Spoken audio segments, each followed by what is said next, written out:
So joining me on the Mavenir stand at MWC, we have Cayetano Carbajo Martin of Telefonica. Next to him is Ahmed Hafez of Deutsche Telekom. And next to him is Bejoy Pankajakshan, of Mavenir. Thank you for joining me, gentlemen. I'd also like to welcome the online audience as well. So in this panel, we're going to cover how telcos can move from AI integrated operations to a fully agentic AI native ecosystem. We're going to look at things like AI for autonomous networks, AI building blocks and approaches, and also practical use cases and avenues for monetization. Obviously, commercialization is very important. Right, let's get going. So we're going to talk with the strategy. Let's frame the opportunity to a certain extent. Cayetano, I'm going to start with you. Moving from AI integrated to AI native, what does your journey look like? Well, I think if you see the priorities of Telefonica and I think of operator in general, we see as priority automation of the network and monetization. And the Agentic movement is helping us in both. In automation, because in our autonomous network journey, we can increase the level of automation, we can increase to reach the level 4 that Telefonica committed to reach in 2030 in an easier way. In fact, without Agentic, it will be, in my opinion, impossible to reach this level 4. This is automation. In monetization as well, I think Agentic can help us in generating new services that increase satisfaction of our customer and then increase monetization. I mean, services like automatic translation or even more complex services in which an agent of the operator will link with an external agent and provide a combined service could be achieved. So we are working for that because we see the potential in monetization of Agentic for sure. So there's essentially two pillars, efficiency and monetization opportunities. Efficiency through automation and monetization, yes. Okay. Does that map what you're thinking? Very close. So I would actually fully much agree on autonomous networks as the main pillar because this is a prerequisite for anything to do. Then you have we have two additional pillars: the products and services, which you could also classify into products that are just adding AI to our existing products like voice, data, and messaging and other things, or you create completely new products of AI that didn't exist in the past and then offer it like AI assistants, whatever you can do that have never been done. The third part, which because you mentioned AI native, I would say embedded AI. And embedded AI for us is when you start building the network functions with AI components within. This type of category is not that there because you mentioned native, right? We look at the future and we expect that this could happen and change also our approach to operations. So it have a backward impact on autonomous networks, but could also have backward impact on services, how we integrate in the network, how we build it. So it can have a completely different manifestation when it happens. Yeah, I think by AI native, we're talking about built for AI essentially from the start. But yeah, it's a big discussion, and if you want, this can be a panel on its own that we go to what is AI native and what definitions everybody would look at. But generally speaking, I put that third one. You might put that under autonomous networks. Okay, yeah. We put it out because it has different requirements, and we need to have a separate attention for it at this particular time because it's being under development, so we want to govern how this would go and give it direction. Yeah, got it. Okay, Bejoy, give us the wider industry perspective here on this journey. I think I kind of agree with both of them in terms of looking at even from Mavenir perspective, talking to multiple operators globally. We also came to the same conclusion that you have a monetization angle, which is increasing your top line, as well as an operational aspect. You call it automation, autonomous network delivery. That's around lowering your cost. Now within there's also the confusion that the industry has with what is AI integrated, AI embedded, AI native, right? Today you see a lot of talk out there on AI RAN being AI native. So there the definition is you're actually building networks which are natively done using AI. So the functions today that are embedded in standard code is being developed a totally different way. Right. And that direction we see as a future versus the initial use cases, whether it be around autonomous network delivery using agentic agents or monetization use cases for AI translation kind of use cases, those are all being delivered as an integrated function initially. But you could do the same thing in the future more natively when it's being developed ground up to be as an AI native solution. Yeah, okay, got it. Right, we've got the strategy. Let's talk about actually how we do this. Cayetano, I'm going to start with you. Sure. What do you see as the key building blocks that you need? Well, it depends if you talk about monetization or automation. In automation, it is key having access to the data of the network and having the right procedure for training the algorithm. I mean, extracting data from our network outside for training an LLM is not something we want to do.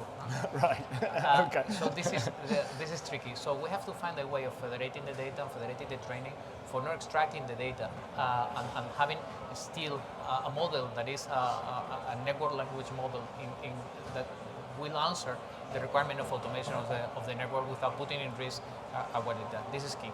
And even having right access to the data. Network is ours, but sometimes extracting the data is difficult because there are many proprietary interfaces for interacting with the network nodes, and it's difficult. So extracting the data is key. This is for automation. For monetization, I think the architecture for delivering the new services, not only complementing services, but brand new services, has to be defined. And we can look in the long-term future that network function will become agent in itself and can provide these new services. But this is long-term, as I said. So we need to start building interfaces that will allow this agentic interface with the network in an easier way, decoupling from the complexity of the network and having the agent exposing these services. Yeah, got it. Same question to you, I guess. Well, what's the immediate challenge in terms of implementation? Right, so there are many challenges. I fully agree with the data challenge, so fully on that, so I wouldn't repeat. So I would just build on that. This is the number one priority, is to get the data right. Yeah. But I would add other dimensions on top of that. So one of the dimensions that we want to go to autonomous networks level 4, right? To go to autonomous networks level 4, as already said, so you need agentic AI. Agentic AI is not coming free of charge. No, I'm not talking about the cost of tokens or implementations or infrastructure. I'm going much beyond that. You need security, you need governance, and you need to monitor the agentic AI. Some people think that agents will do that and then we don't need anybody. It's not true, because you need to manage the agents themselves. You need to manage their flows, have observability, run them properly, make sure that they don't drift, update their models, come back. So the whole discussion about how you would manage that system going forward, which we have not been doing, is a complete transformation on our skill set, how we do things, how we look at different things, how we integrate, what kind of interfaces. You mentioned interfaces, fully agree. How do we plug in data? How we clean data profile? So there are lots of challenges. But we decided not to wait until everything is solved and we go in. So we went in and we started already developing multi-agentic AI. We launched that last year. So Ryan Guardian, you probably heard about it.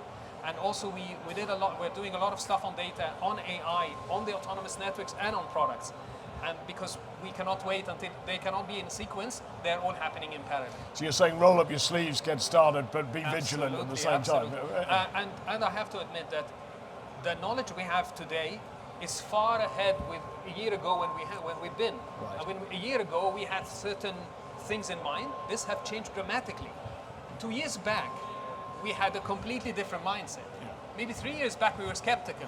So things are evolving so fast that we believe that, okay, we have to be humble here. Whatever we do, we're scratching the surface. Yeah, we're sure. still not deep enough, and we continue to do. Yeah, But to resonate on that, I think everything regarding AI is happening very fast, and we have the risk of decoupling the speed of the innovation in AI and the speed of innovation in network. We have to increase our capacity for innovation, as Ahmed said, for catching up, but without losing one angle, that is, the reliability that we have in the network is high. I mean, we used to work with many numbers of nines of reliability. We have to we have to realize that, and we have to request the same level of reliability even if we are automating through AI.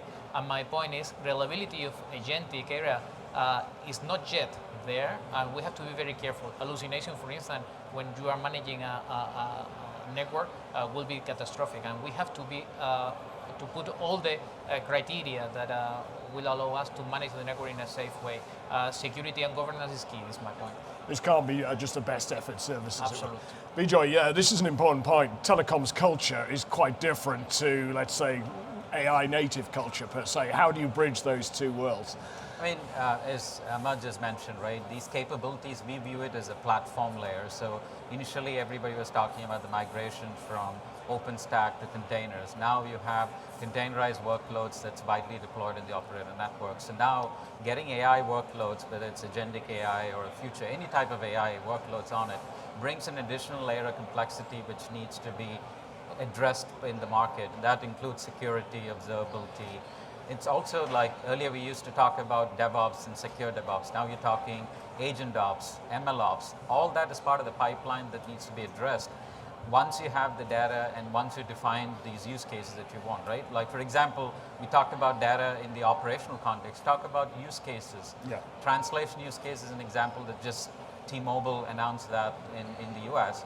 Getting that such a service expanded globally is a huge challenge because the data sets just don't exist. Yeah. When you think about this globally, 7,000 languages, but the high resource language is hardly 20, which means that the amount of data sets is available, or the corpora, what's called as a corpora in this case, is very limited. So addressing that is one challenge which the industry itself has when you're trying to monetize on these sort of use cases. So Yeah. we view it as the data is there as a challenge for both monetization and autonomous network delivery. But on delivering each one of these services, the operators need to also think about what's the underlying platform that they need to build so these services can be delivered with the same level of reliability and security that they do in a closed system years ago. Yeah, you can't chuck out the old stuff entirely. You've got to hold on to some of that. And just before we move to monetization, I just wanted to ask you about legacy systems and how you cope with all that legacy in this new era. Deutsche Telekom and Telefonica are long-standing companies. How big of a challenge is that legacy?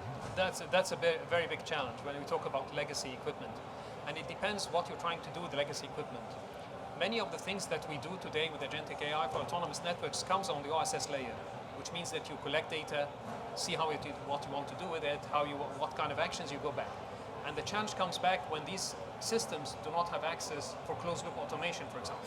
That's where the challenge comes.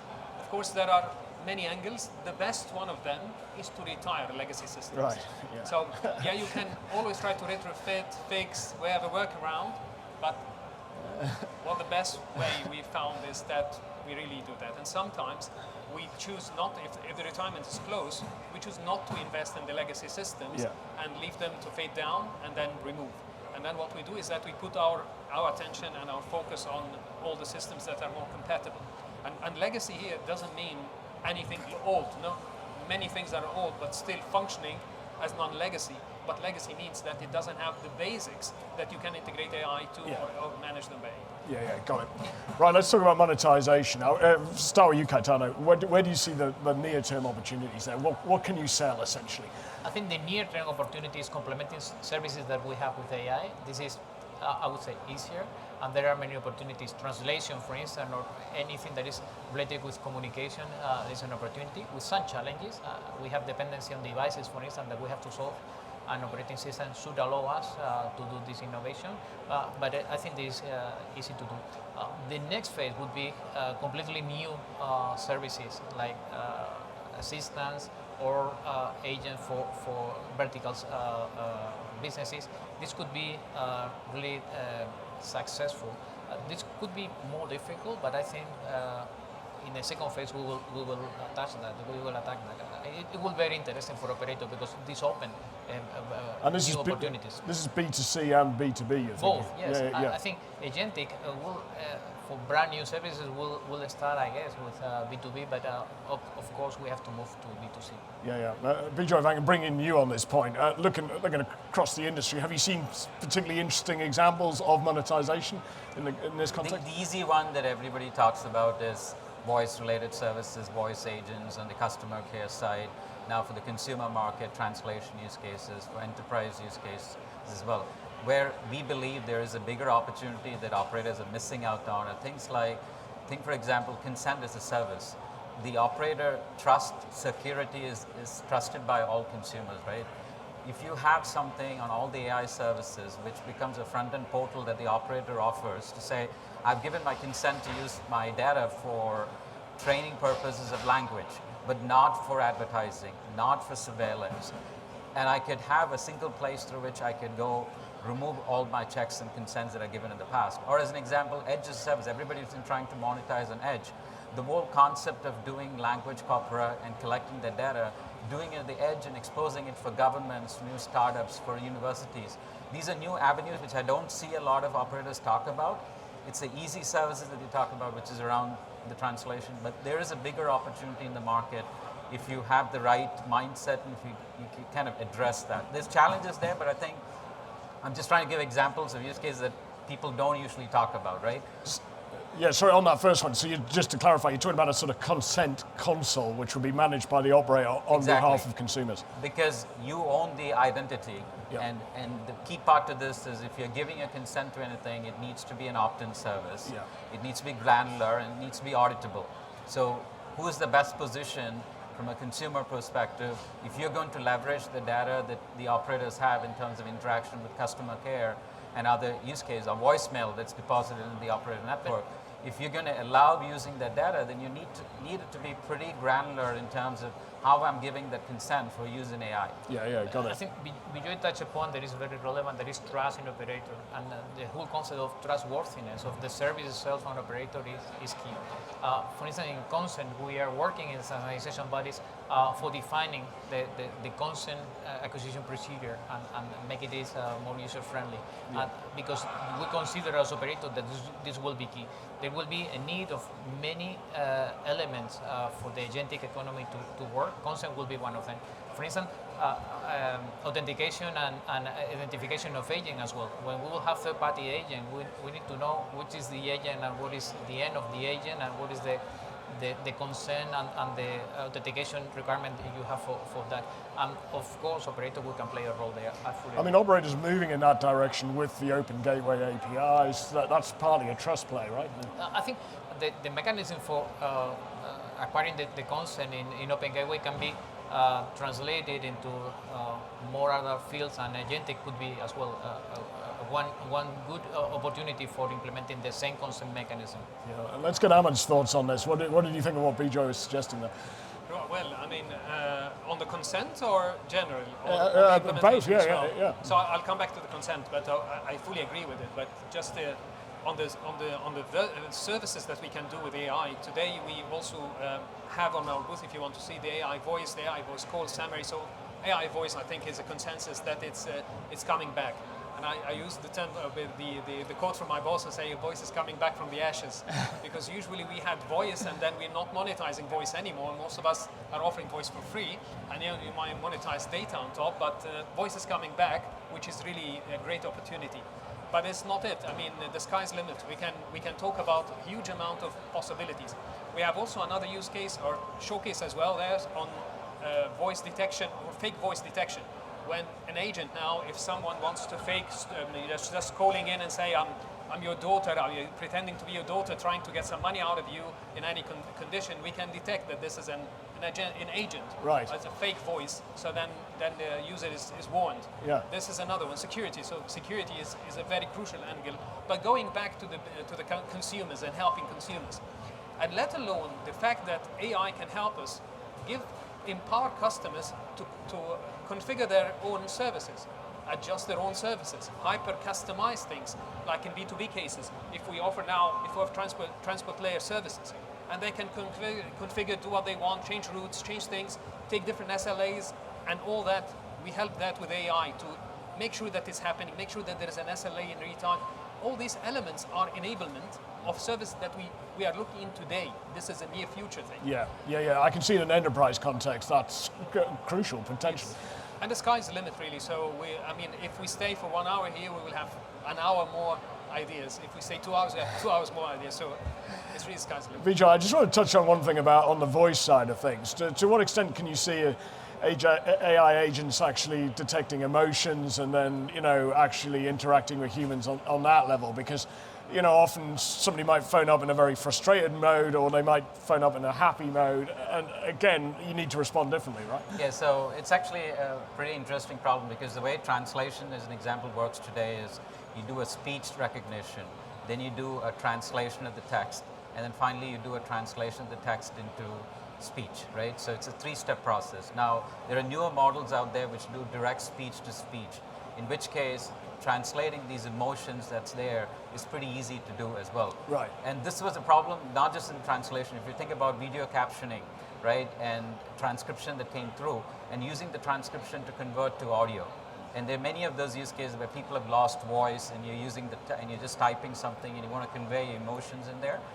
This is a technique which companies are adding into the models to be able to detect when you do the waveform modification, what's the embellishments that you need to make in the outcome, so that if you're angry and calling somebody into customer care and it's a translated service, that angriness in your tone is captured in the translated voice as well, right? Today, most people talk about multilingual or just gender identification, but transferring emotions is kind of key, because in all these interactions, if the agent is just a neutral person, whether you're happy or sad, you lose out the human interaction, right? And unless that happens, you will always want to kick out the agent and go talk directly to a human.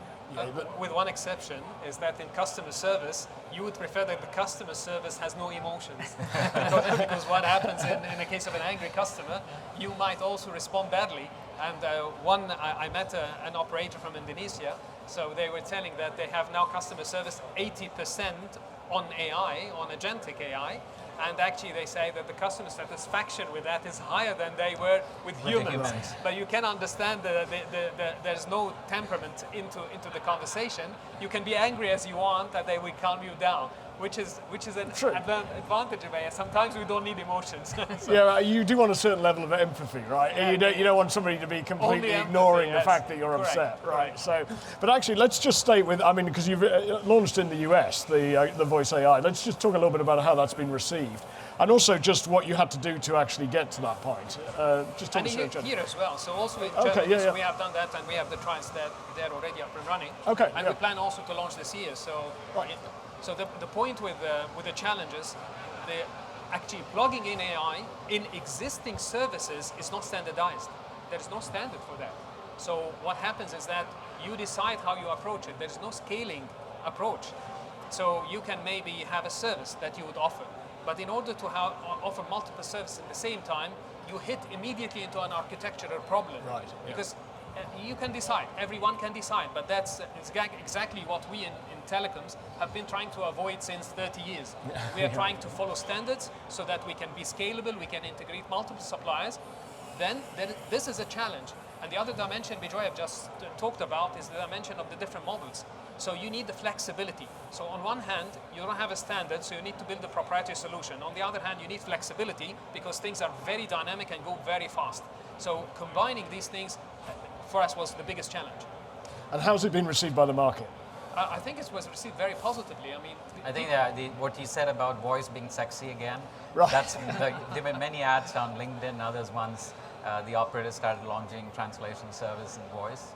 It's kind of telling, right, how the market received it. I've seen a lot of commentary about it, actually, so it's interesting. Cayetano, let's get your thoughts on that. Voice is sexy again? Yeah? Voice is sexy again. I think, but it's not only voice. We should have communication in general sexy again. Operator, we have lost a lot of protagonical role in communication, and I think we can recover that with the help of Agentic. Not only voice, but in many other areas. And this is partly about operators being relevant, right, in that context, because you don't want to just be in the background somewhere.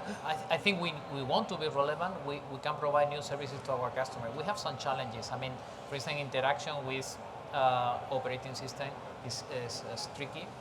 Services like translation, speech-to-speech, has not that much dependency on the devices, but as soon as you have dependency on the devices, the whole definition of the service is much more difficult. Yeah. And I think we need to eliminate this hurdle, because innovation will increase a lot if we have cooperation with operating systems. Yeah, got it. Bejoy, just before we get to 6G and the sort of longer term. Just want to talk a little bit about the opportunities around 5G standalone and how that helps. I mean, not every operator's launched that yet, but presumably that is a bit of a game changer in this context, because then you are cloud native and you've got some of those foundations. I mean, the SA part of it is bringing in, if you want to do things like slicing along with offering the service. It's not mandatory that you need to be on an SA network. Yeah. SA is bringing in the cloud native aspect to it.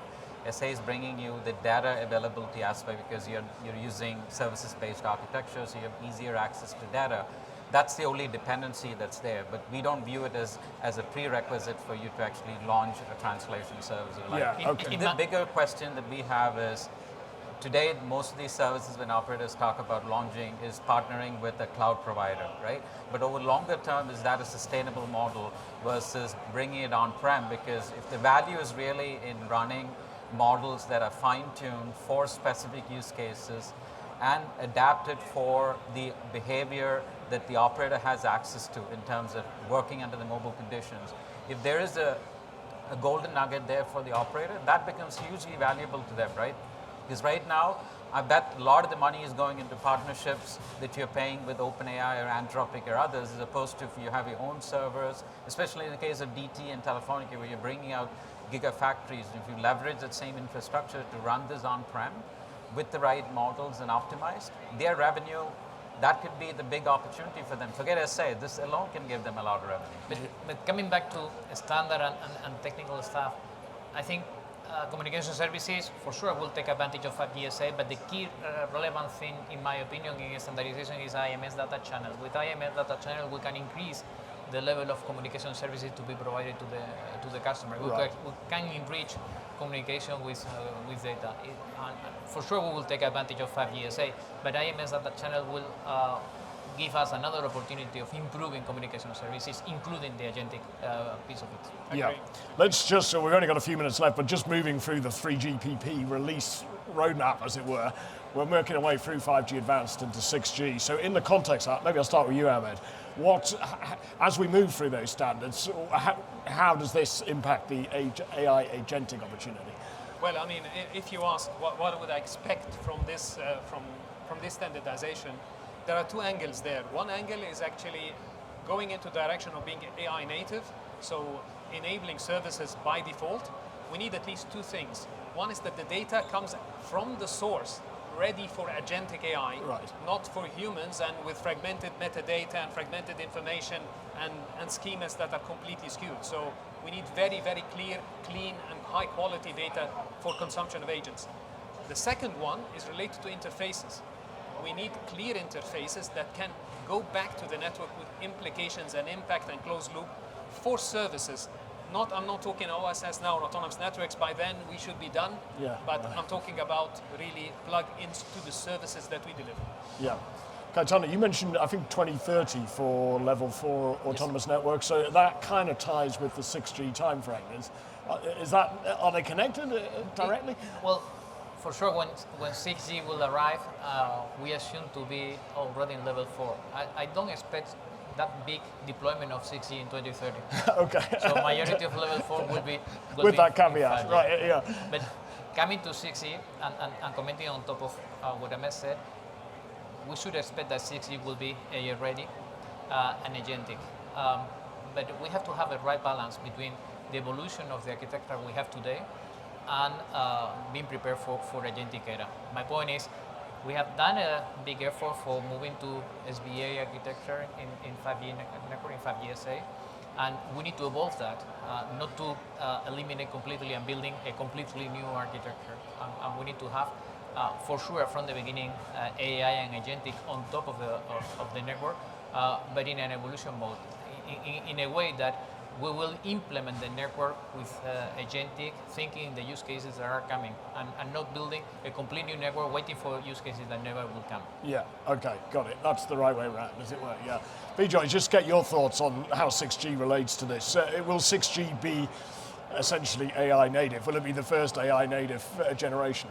I mean, everybody talks about 6G being AI native, so I'm not going to punt on that part, but a lot of the focus there is on the RAN being AI native, right? Yeah, and as right. Cayetano just said, there's not much discussion on how the core would evolve to be AI native, because nobody is expecting the core to be fundamentally re-architected.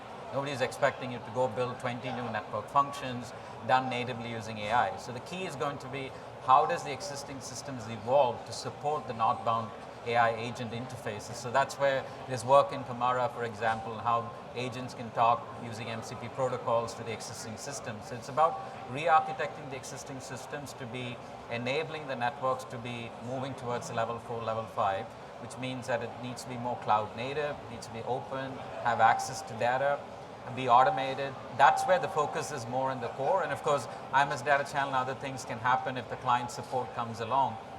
But we don't view it as a fundamental re-architecture, except how we apply intelligently capabilities for automation and the ability to launch new services much faster on the core. Yeah, got it. Gentlemen, that's all we've got time for, but thank you very much for your time and insights. Thank you to you, the audience. Thank you to the online audience as well. That is a wrap. Thank you. Thank you.